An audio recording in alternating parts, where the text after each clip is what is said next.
I saw the towers on fire here in this account and before in footage on the television, but that's all I thought about. That's all I could. That was my reference point of what that I was looking at, even though they are on fire and burning, whatever happened that day, whatever was they're talking about. That's what I held in my mind when I thought about when I looked at those buildings, and that was the same thing that happened for me when I looked at this account. Something I realized after that is that when you know something about something, and whatever it may be, you draw what you know most about it, and that's what your mind remembers. Something of that particular. For in this example, it's that the towers. All I knew about the towers really was, of course, they're New York City, and the closest thing I've ever gotten to them was the actual getting in the building and walking in the lobby, going up to the top in the elevator, going to the top, looking down, looking around, eating at the top. There's like in the old restaurant, top. Yeah, and that's what it was for me, and I realized, my goodness, that I can't believe how important that one day was for me to have experienced those towers, to understand, okay, those towers are on fire, but I've been there before. I actually know something about it, of my own self, of my own direct experience, as opposed to look at this tower and say, how tall is that? How high up are they really? How high is this? This building, and how much smoke is that really? That's billowing out of this building. I don't have no idea. Is it that big? Is it that small? When you stand at the ground level and you look up on the towers, you get a real understanding of what kind of a building this is. And that's what happened for me in this account.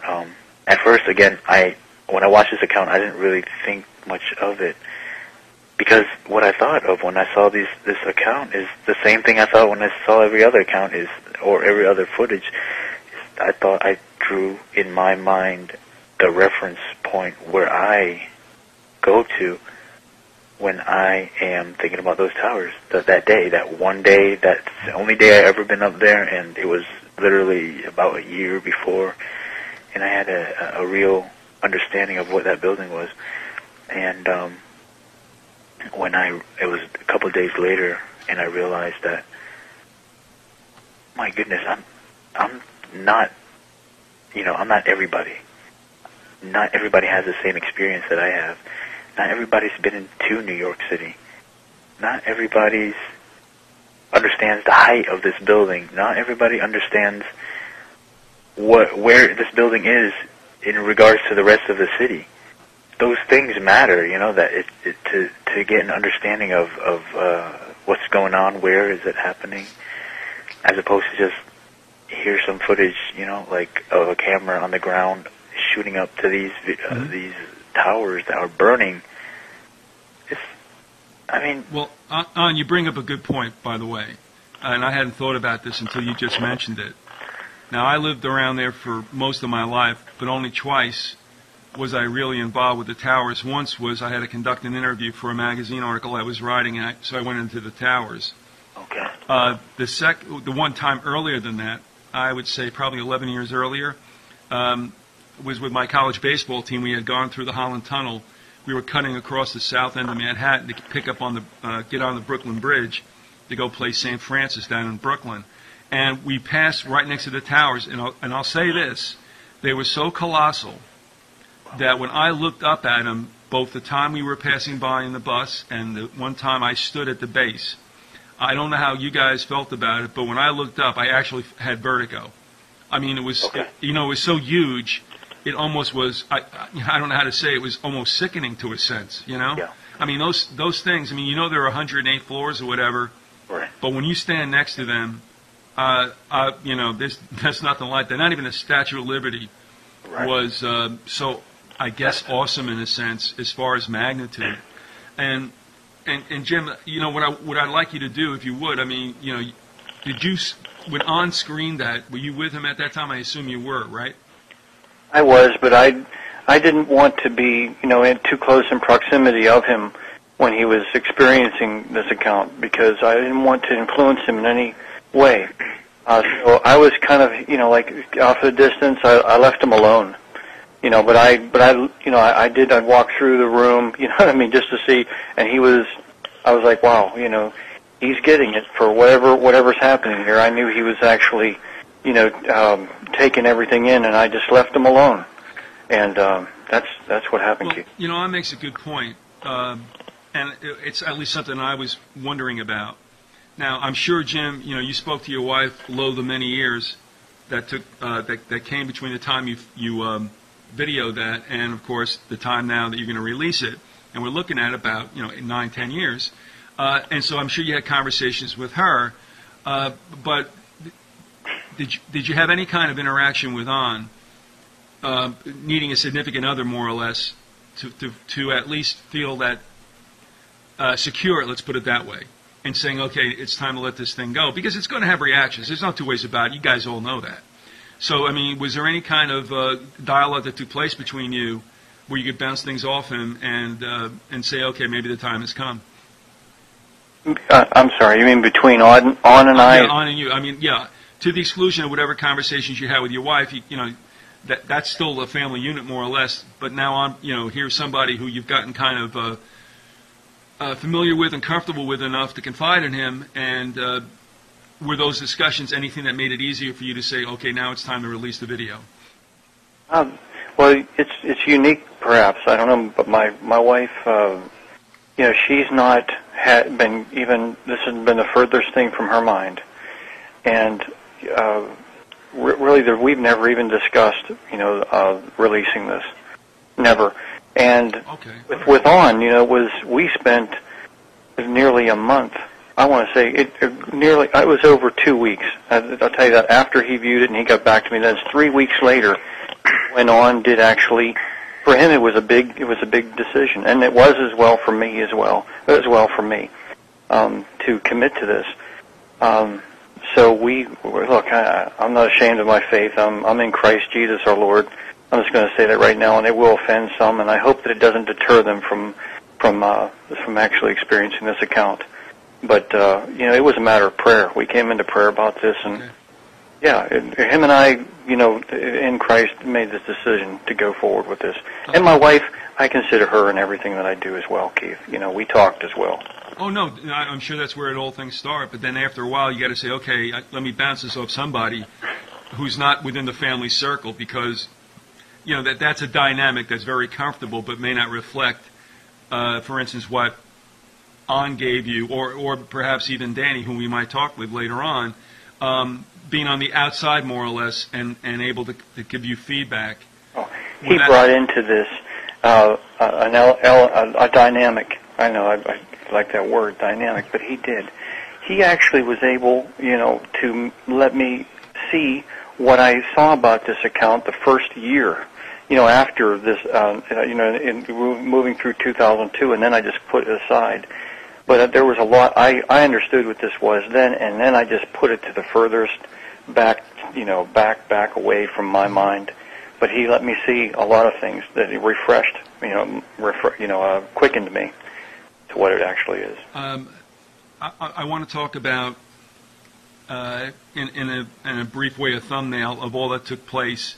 But before I do that, I also want will you tell us about the blog spot? The link will be with the audio, so people can click on that, and it'll be a hot one. But can you tell us what folks can find what is the name of the blog spot, what they can find there, and is there going to be some kind of mechanism there where people might be able to order the DVD? Well, right now, the blog spot. Well, first off, the blog spot is Tuesday morning in September .blogspot.com. That's spelled out every letter. The DVD will be sold on Tuesday morning in September.com. www.tuesdaymorninginseptember.com. Okay. I believe we don't have a link from the blog to the site, but the site will have a link to the blog. So go to the website to So you actually have two websites. Well, there's a blog spot, and then then there's the website itself. But yeah, that's where you can find you can purchase it at the website TuesdayMorningSeptember.com. Okay. Before we take a break, Jim, well, I have my own feelings about this and what I saw, but I mean, for the most part, this starts off so innocently. However, ironically, because you're in the presence of one gentleman, a resident in the apartment building who is Iranian. Is that true? Yes, his Hussein is. And he's also a Sunni Muslim. Yeah. Well, all right. So here we have this set up. Here you start your day, almost kidding around, like we're going to go visit Hussein, and he's in the process of making breakfast. But here, I mean, what are the chances you could be in the presence of, let's just say, someone who's a Muslim, and also not knowing what's going on across the river until a couple of minutes later? And what's kind of dramatic about all this, if I got it right from what I can hear in the background with Hussein talking to you, and of course your voice is prominent because you're doing the video, it's like he's starting to wonder. I mean, I'm guessing this, but is it true? I mean, he's starting to wonder if his goose is cooked more or less, or is all America going to turn on him or something? Oh, I believe that I think you've got it right, Keith. I think that was going through his mind, and in his psyche there was, because he confirmed that later that day, and the weeks and months that followed, he stuck really close to me. There were people that were threatening him on the trains, and kids that were waiting for him coming off of the train, walking to the apartment building. This happened after the event. Oh yeah, it was really bad. So he was right. In other words, he sensed that it might come down on him. Which I tell you what, I don't know if I were in his shoes, I would think that way. But he in fact was right. And did he want to go into New York that day for some reason? Was he supposed to go in? He was just. I don't know if it's just a nervous. I don't know how to. If I were a professional that way in psychology to be able to analyze that, I'm not. But he was just. I actually have to tell him not to go into the city. He sees what's going on, but there were, obviously, you saw, Keith, there are people that are still going into the city. You see them around the Jersey Turnpike and still heading in, and you have to, and you're like, I said, why would anybody go into the city? Can't they? They can see this from probably 20 miles out.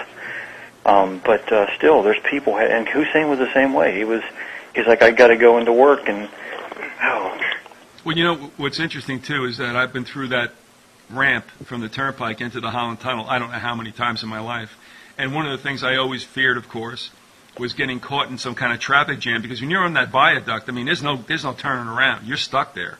Oh, okay. And no, what I mean was when you're wondering out loud, and I'm kind of talking to you, watching the video, and I'm going, no, man. I mean, they got off the Turnpike, and there's nothing they can do. I mean, they got to ride this baby out. Okay. But I'm like, I'm like saying, no, Jim, no. I mean, they don't want to be there. But can you imagine? But there again, this is one of the pointed parts in the video, and that's part of it also. And I want to tell folks what happens is he pans from the towers across the way, and whatever camera you got, I mean, that's a beauty, because the zoom is great on it, and I mean, the kind of latitude and depth it gave you was something else. I mean, I'm not a real aficionado of camcorders, but that baby was decent, and that's back in 2001. But you go from the towers, you pull it back, and then you pan the viaduct where these people are stuck. And I'm wondering what these people are thinking about, if they even had the radio on. But as they were in the viaduct, and this happened to me when I was on Route 80 during the bombing of one of the towers, but at least, I wasn't caught in any kind of, traffic jam. But these characters are sitting there going, oh, great, what in the world is going on here? I mean, I wondered how many people would have liked to have just got out of their car and just bolted, This is interesting. The other night I actually saw a cover from either it was People